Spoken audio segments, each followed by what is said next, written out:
نبی علیہ السلام کی جب فتح کی خبر لے کے زید بن حارثہ مدینہ منورہ پہنچے تو 17 رمضان مبارک کو ہی حضرت رقیہ رضی اللہ تعالیٰ عنہ چیچک کے عارضے کی وجہ سے شہید ہو گئی تھیں۔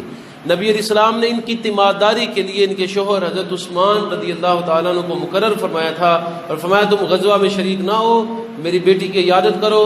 جب واپس تشریف لائے تو حضرت عثمان کے لیے فرمایا کہ انہیں غازیوں کی طرح حصہ دیا جائے گا، کیونکہ یہ میرے ہی حکم پر یہاں پر رہے تھے اور ان کو غزوہ بدر میں شریک ہونے والوں کا سا ثواب بھی اللہ تعالیٰ عطا فرمائے گا۔ نبی علیہ السلام کی 4 بیٹیاں تھیں، حضرت زینب، ام کلثوم، رقیہ اور سیدہ فاطمہ الزہرا۔ بعض حضرات انٹرنیٹ پر، ٹیلی ویژن پر، اخبارات اور رسائل میں اور کتابوں میں یہ گپے آنکھتے ہیں کہ نبی علیہ السلام کی صرف ایک بیٹی تھی، 4 ثابت کرے تو اتنے لاکھ انعام لیں، 3 ثابت کرے تو اتنے لاکھ انعام لیں۔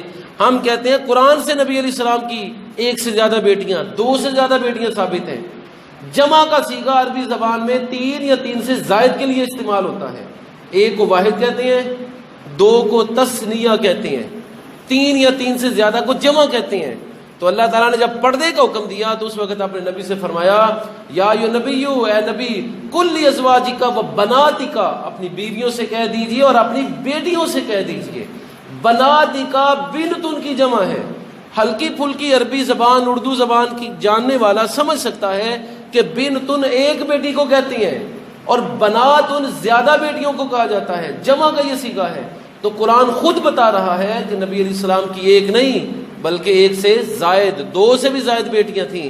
اور احادیث صحیحہ کی طرف جب ہم دیکھیں تو نبی علیہ السلام کی 4 بیٹیاں تھیں، سیدہ زینب سب سے بڑی، پھر جناب رقیہ اور پھر حضرت ام کلثوم اور پھر سب سے چھوٹی سیدہ فاطمہ الزہرا ہو گئی تھی۔ حضرت زینب کا نکاح ابو لہب سے ہوا، حضرت رقیہ کا نکاح حضرت عثمان غنی سے ہوا اور پھر ان کے وصال کے بعد حضرت ام کلثوم کا نکاح بھی حضرت عثمان سے ہوا۔ حضرت خدیجہ الکبریٰ کی زندگی میں نکاح کیسے ہوئے تھے؟ وہاں نکاح سے مراد منگنی ہے۔ رقیہ رضی اللہ عنہا اور ام کلثوم رضی اللہ عنہا کا نکاح ہوا تھا۔ نبی علیہ السلام کا چچا تھا ابو لہب جو کافر ہی مرا ہے اور اس کے متعلق سورہ لہب نازل ہوئی ہے۔ اس کے دونوں بیٹوں کو عتبہ اور عتیبہ کو نبی علیہ السلام نے اپنی بیٹیاں دے دی تھی، منگنی ان کے ساتھ کر دی تھی۔ لیکن جب دیکھا کہ یہ کفر اور شرک کے اتھاہ گہرائیوں میں گرے ہوئے ہیں اور ان کے واپس آنے کا کوئی مکان نہیں ہے تو پھر نبی علیہ السلام نے ان سے رشتہ توڑ لیا تھا۔ اور یہ بھی منقول ہے کہ انہوں نے سرکشی کرتے ہوئے رشتہ کی توڑنے کی ابتدا کی تھی اور پھر انہوں نے رشتہ توڑ ہی ڈالا۔ سیدہ رقیہ کا نکاح نبی علیہ السلام نے حضرت عثمان غنی سے کیا۔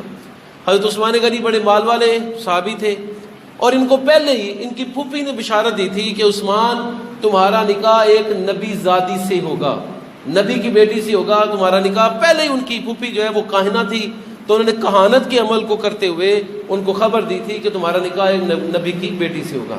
جناب رقیہ اور حضرت عثمان کا جوڑا اتنا حسین و جمیل تھا کہ حدیث میں آتا ہے پورے مکے میں یہ مثال مشہور تھی کہ عثمان اور رقیہ جیسا جوڑا کوئی نہیں ہے۔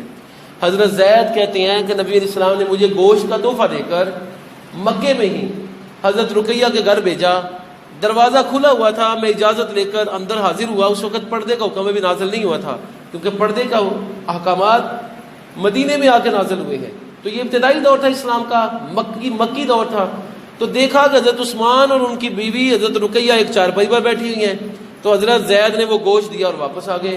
نبی علیہ السلام نے فرمایا زید میری بیٹی رقیہ کو بھی دیکھا ہے؟ عرض کیا یا نبی اللہ ہاں میں نے دیکھا، وہ اور ان کا شوہر چارپائی پر بیٹھے ہوئے تھے اور قسم بخدا میں نے ایسا حسین جوڑا کبھی نہیں دیکھا۔ تو نبی مکرم صلی اللہ علیہ وسلم کے اس عمل سے 2 چیزیں ثابت ہوتی ہیں۔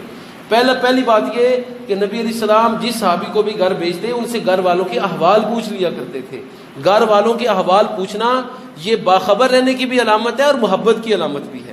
تو نبی علیہ السلام احوال پوچھ لیا کرتے تھے، فلاں جگہ پر گئے تھے تو ان لوگوں کا کیا حال تھا، کیا تم نے ان لوگوں کو دیکھا ہے، یعنی ان لوگوں کی صحت کیسی تھی، ان کی معاش اور باقی معاملات کیسے تھے۔ یہ سوال نبی علیہ السلام صحابہ سے کر لیا کرتے تھے۔ اور دوسرا یہ ثابت ہوا کہ صحابہ اور اہل مکہ کی نظر میں حضرت عثمان اور رقیہ سے حسین جوڑا کوئی نہیں تھا، اور حضرت عثمان غنی اتنے حسین اور خوبصورت تھے کہ عرب کے اندر مشہور تھا کہ عثمان مال میں بھی بہت زیادہ ہیں اور عثمان اپنی عزت آبرو میں بھی بہت زیادہ ہیں اور عثمان اپنے حسن و جمال میں بھی بہت زیادہ ہیں۔ تو حضرت رقیہ کا نکاح سیدنا عثمان سے ہوا۔ مکے کے کافروں نے جب ظلم و ستم کیا تو حضرت عثمان حضرت رقیہ کو لے کر مکہ سے حبشہ کی جانب ہجرت کر گئے۔ جب مکہ سے حبشہ کی جانب ہجرت کر گئے تو نبی علیہ السلام نے فرمایا کہ حضرت ابراہیم کے بعد پہلا شخص عثمان ہے جس نے اپنی بیوی کو ساتھ لے کے اللہ کی راہ میں ہجرت کی ہے۔ حضرت ابراہیم علیہ السلام کے بعد، ابراہیم خلیل اللہ کے بعد پہلا شخص عثمان ہے کہ جس نے اپنی بیوی کو ساتھ لے کر ہجرت کی ہے۔ ہجرت کر کے جب حبشہ پہنچے تو اس دوران نبی علیہ السلام بڑے پریشان رہتے تھے، کیونکہ کفار کی طرف سے حملے کا بھی خطرہ تھا، اور جدہ بندرگاہ جو تھی یہاں پر اتنا انتظام بھی نہیں تھا کشتیوں کا۔ تو عثمان غنی رضی اللہ تعالیٰ عنہ کی طرف سے جب خبر ملی ایک عورت سفر سے واپس آئی تو پھر صحابہ کرام اور اہل بیت کو بڑی تسلی ہو گئی کہ حضرت عثمان جو ہے وہ واقعی بہت زیادہ جو ہے وہ مصائب اور مشکلات سے بچ کر حبشہ پہنچ گئے ہیں۔ نبی مکرم صلی اللہ علیہ وسلم کی یہ بیٹی اور داماد جب حبشہ پہنچے کچھ عرصہ وہاں پر رہے، کفار نے یہ افواہ پھیلا دی کہ مکے کے لوگ مسلمان ہو گئے ہیں، تو حضرت عثمان غنی اپنی بیوی سمیت مکہ واپس آ گئے۔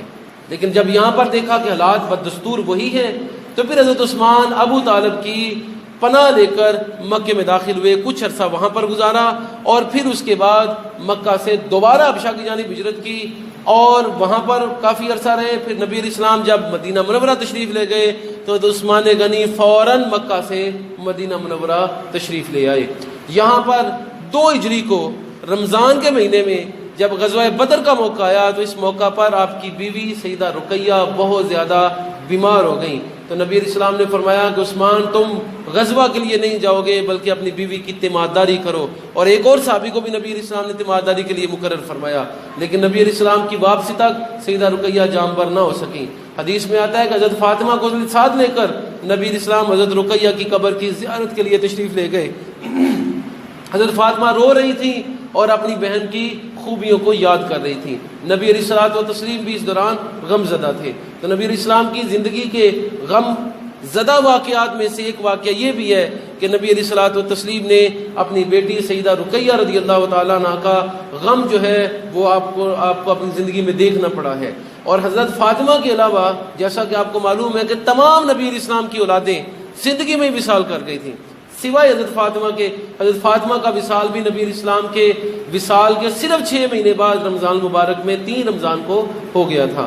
تو نبی مکرم صلی اللہ علیہ وسلم کی یہ بیٹی انتہائی دیندار، والد کی تابع دار، اپنے شوہر کی عزت اور آبرو کی محافظ، ذی الہجرتین 2 ہجرتیں کرنے والی اور سب سے پہلے اسلام لانے والی شخصیات میں سے تھیں، جن کا ذکر اللہ تعالیٰ نے قرآن کریم میں کیا، سابقون الاولون من المہاجرین، وہ افراد جو سب سے پہلے اول مسلمان ہوئے مہاجرین میں سے اور اسی طرح انصار میں سے۔ تو یہ وہ شخصیات ہیں کہ جن کا ذکر خیر خود اللہ نے قرآن کریم میں کیا ہے، اور یہ وہ جوڑا تھا حضرت فاطمہ اور حضرت رقیہ کا کہ جن کو اللہ نے سابقین الاولین میں شمار کیا ہے، اور یہی وہ شخصیات تھیں کہ جنہوں نے 2 ہجرتیں کی ہیں، مکہ سے حبشہ کی جانب، حبشہ سے مکہ کی جانب، پھر مکہ سے حبشہ کی جانب، اور پھر حبشہ سے مدینہ کی جانب۔ تو یہ ذی الہجرتیں 2 ہجرتیں کرنے والی شخصیات ہیں۔ اللہ تعالیٰ سیدہ رقیہ رضی اللہ عنہا کی قبر انور پر کروڑہ رحمت برکت نازل فرمائے۔ ہماری خواتین، ماؤں، بہنوں، بیٹیوں، بیویوں کو ازواج مطہرات بنات رسول کی پاکیزہ زندگی سے نمونے لے کر ان پر عمل کی توفیق مرحمت فرمائے۔ نبی مکرم صلی اللہ علیہ وسلم کی ہم سب کو پکی سچی غلامی نصیب فرمائے۔ آپ کے اہل بیت کے ساتھ محبت کی توفیق مرحمت فرمائے۔ دل و روح کو نبی علیہ الصلوۃ والتسلیم کی محبت کا گرویدہ بنائے۔ وآخر دعوانا ان الحمد للہ رب العالمین۔